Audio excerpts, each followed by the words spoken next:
بسم اللہ الرحمن الرحیم۔ السلام علیکم ورحمۃ اللہ وبرکاتہ۔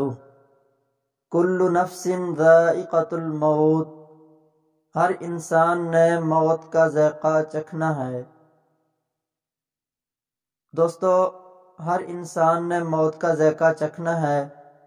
آج کی اس ویڈیو میں انسان کا قبر میں پہلی صبح اور پہلی شام کیسے گزرتی ہے، پوری تفصیل اس ویڈیو میں بیان کی جائے گی۔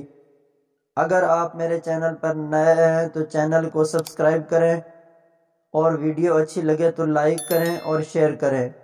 شکریہ۔ عذاب قبر سے مراد برزخ میں ہونے والا عذاب ہے۔ اسے عذاب قبر اس لیے کہا جاتا ہے کہ عام طور پر میت کو قبر میں ہی دفن کیا جاتا ہے، ورنہ جسے اللہ تعالیٰ نے عذاب دینے کا ارادہ فرمایا ہے اسے عذاب ضرور ہوگا، چاہے وہ قبر میں دفن ہو یا نہ ہو، خواہ اسے درندوں نے کھا لیا ہو یا اسے جلا کر اس کی خاک ہوا میں اڑا دی گئی ہو۔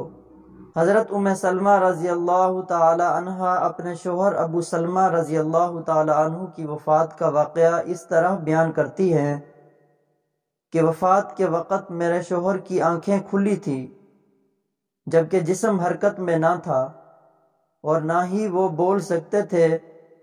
کسی نے رسول پاک صلی اللہ علیہ وسلم کو میرے شوہر کی اس حالت کی خبر دی تو آپ صلی اللہ علیہ وسلم ہمارے گھر تشریف لائے۔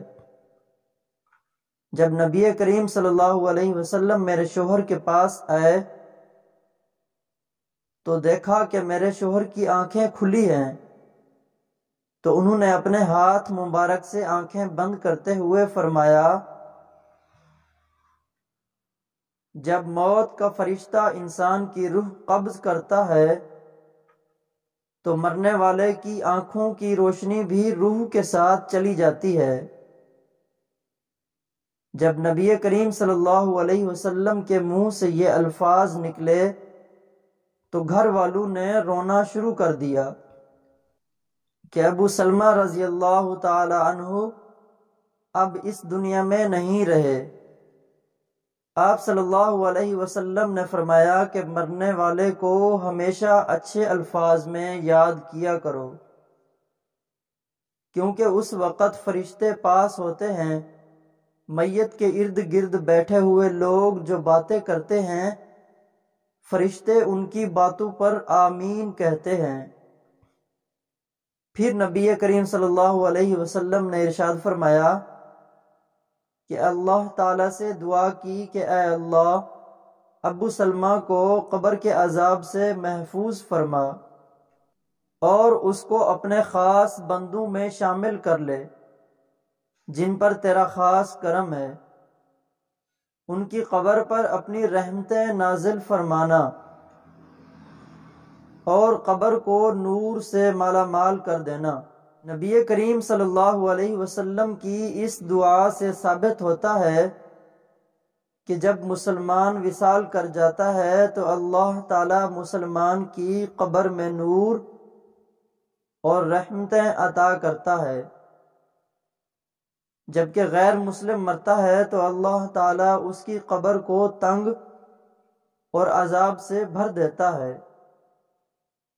اس دنیا سے پردہ کرنے کے بعد انسان کے لیے سب سے خطرناک پہلی منزل قبر ہی ہے۔ اگر انسان اپنی پہلی منزل یعنی قبر کے عذاب سے بچ جائے تو اس کے لیے باقی سب منزلیں پار کرنا کوئی مشکل نہیں رہ جاتا۔ اسی لیے نبی اکرم صلی اللہ علیہ وسلم نے ارشاد فرمایا کہ انسان کو مرنے کے بعد بہت سی منزلیں طے کرنا پڑتی ہیں، جن میں سے سب سے پہلے قبر کا عذاب ہوتا ہے۔ اگر انسان قبر کی سختی سے بچ جائے تو دوسری منزلیں اس کے لیے آسان ہو جاتی ہیں۔ ایک دفعہ نبی کریم صلی اللہ علیہ وسلم قبرستان سے جا رہے تھے تو رسول پاک صلی اللہ علیہ وسلم نے قبر کا عذاب بیان کرتے ہوئے فرمایا کہ مجھے اگر اس بات کا ڈر نہ ہوتا کہ تم میت کو قبر میں دفنانا چھوڑ دو گے تو میں اپنے رب کریم سے دعا فرماتا کہ وہ تم لوگوں کو بھی قبر کے عذاب سے آگاہ کر دیتا، بالکل اسی طرح جس طرح میں دیکھ رہا ہوں اور سن رہا ہوں۔ آپ صلی اللہ علیہ وسلم جب صحابہ کرام کو قبر کے عذاب سے آگاہ کرتے تو سب کے رونگٹے کھڑے ہو جاتے۔ حضرت محمد صلی اللہ علیہ وسلم کا فرمان ہے کہ مرنے کے بعد قبر انسان کی پہلی سیڑھی ہے۔ جس بندے کی یہ منزل آسان ہو گئی تو باقی سب منزلیں اس کے لیے آسان کر دی جاتی ہیں۔ جس نے اس منزل سے آسانی حاصل نہ کی تو اس کے لیے دوسری منزلیں عبور کرنا بہت ہی مشکل ہو جاتا ہے۔ نبی کریم صلی اللہ علیہ وسلم نے فرمایا کہ میں نے آج تک قبر سے سخت ترین منظر کبھی نہیں دیکھا۔ نبی اکرم صلی اللہ علیہ وسلم کا فرمان مبارک ہے کہ میت کو جب قبر میں داخل کر کے گھر کی طرف لوٹتے ہیں تو میت لوگوں کے چلنے کی آواز کو اچھی طرح سن رہی ہوتی ہے۔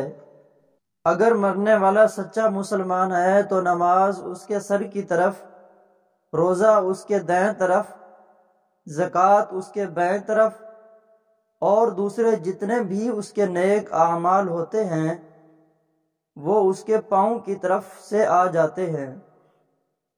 اور جب بھی قبر کا عذاب اس کے پاس آتا ہے تو نماز، روزہ، حج، زکوٰۃ، صدقہ و خیرات سے اس کے نیک اعمال اس کی حفاظت کرتے ہیں۔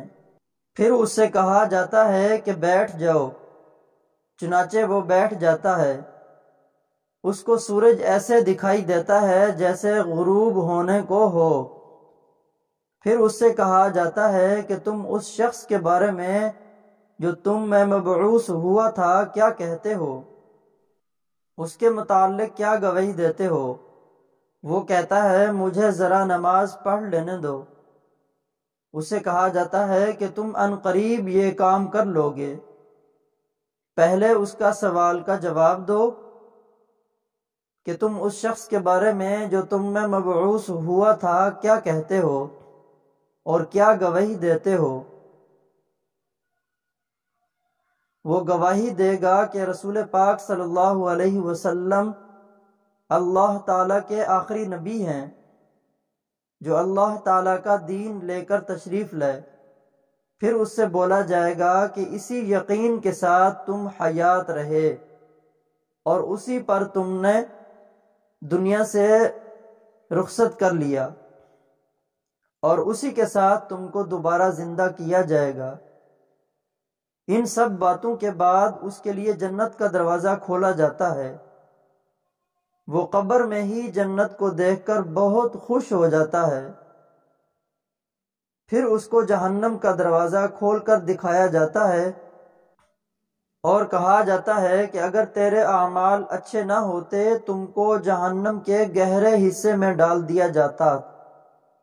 نیک بندے کی قبر کو اللہ تعالیٰ کشادہ اور نور سے منور فرما دیتا ہے۔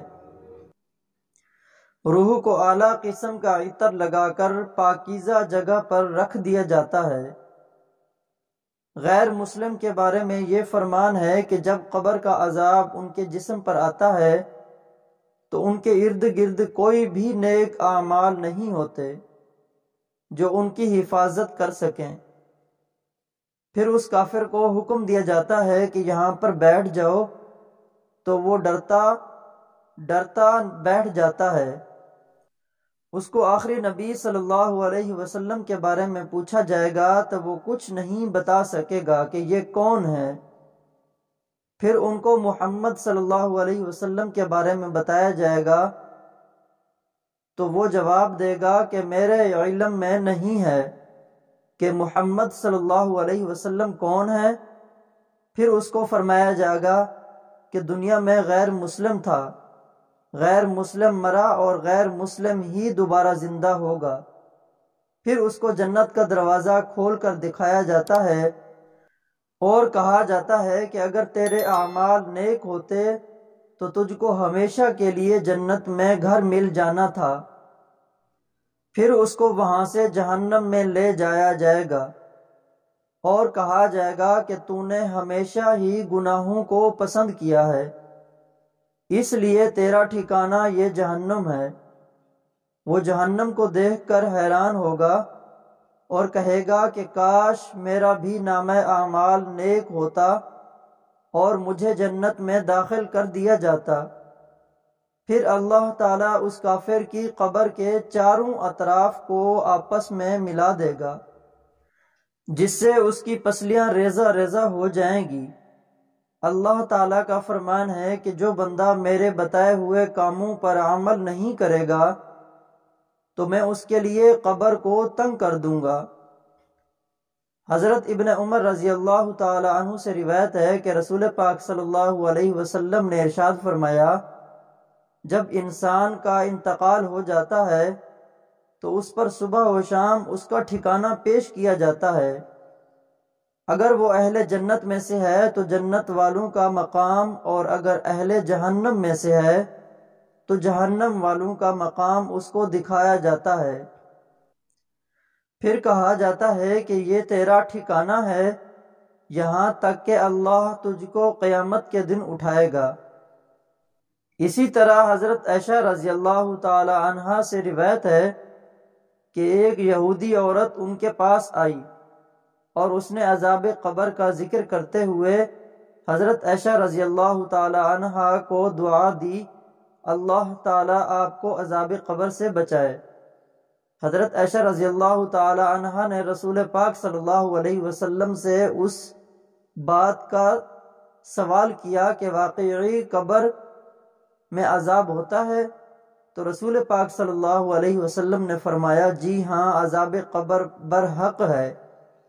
حضرت عائشہ رضی اللہ تعالی عنہا فرماتی ہیں کہ اس کے بعد میں نے رسول پاک صلی اللہ علیہ وسلم کو ہمیشہ دیکھا کہ ہر نماز میں آپ عذاب قبر سے پناہ مانگتے تھے۔ حضرت قتادہ رحمۃ اللہ علیہ فرماتے ہیں کہ عذاب قبر کے 3 حصے ہیں، 1/3 عذاب پیشاب سے نہ بچنے کے سبب، 1/3 غیبت کے سبب، اور 1/3 چغل خوری کے سبب ہوتا ہے۔ اللہ پاک ہمیں قبر کی سختیوں اور عذاب سے محفوظ رکھے، ہمیں قبر میں نبی کریم صلی اللہ علیہ وسلم کی پہچان نصیب فرمائے، آمین۔ دوستو، ہم سب کو اس پر عمل کرنے کی توفیق عطا فرمائے، جو کچھ سنا ہے، اور اس پر عمل اور دوسروں تک پہنچانے کی بھی توفیق عطا فرمائے۔